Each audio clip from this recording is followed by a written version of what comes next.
I am Bishop Earnest Moore Jr. We are in the place I love, Blackwell RVA. As the city began to annex in 1910, 1914, a large group of African Americans began to settle. And so Southside, at that time, the faith community were concerned about education, and there was James H. Blackwell, who was a black educator. It was his leadership that provided a quality education for blacks in this community. He was a community leader, he was an educator, and he did work in the schools. But at that time, they did not allow black male leadership to be promoted into principal. It was the advocacy of Reverend Binga that put a demand on some changes, and eventually James Blackwell became the principal of Dunbar Elementary School. It was the segregationist city code in 1921 that caused them to oust James H. Blackwell, which is a repeated trend for black life in Richmond. As soon as blacks begin to make certain progress, there is some kind of legislature or code that is brought into, established to hinder the progress of black people.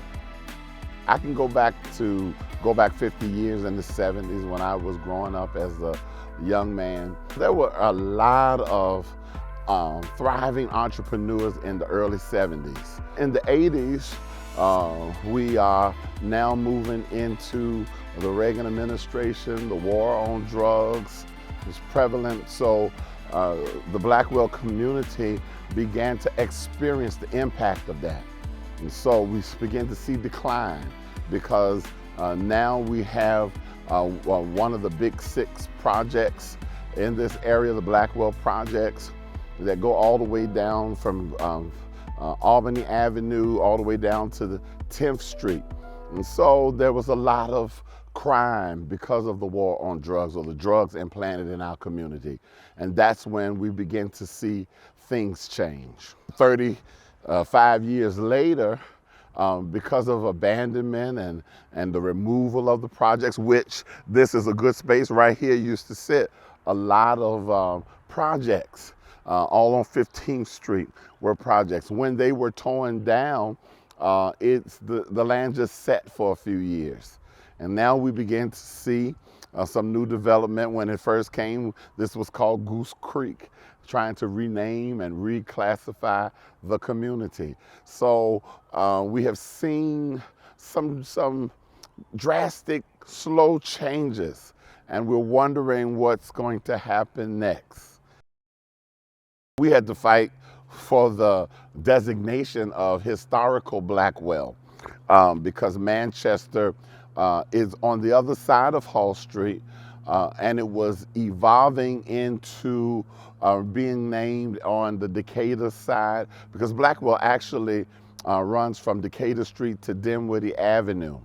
And so the community came together because we didn't want to lose our rich history. And we had to petition, do some petitioning so that we could get the designation. And we got it, that we are now the historical Blackwell district. So we are seeing some positive movement, but it's going to take the community petitioning and advocating for resources that we need so that we can have the quality of life. I still live in Blackwell, in the homestead of my family. And I have a great hope that Blackwell is going to be Brightwell before it's all over. Be sure to watch the full episode of 8 at 4 for this story and others by visiting richmond.com/VVN or by downloading the VVN app on your Roku, Amazon Fire, or Apple TV streaming device.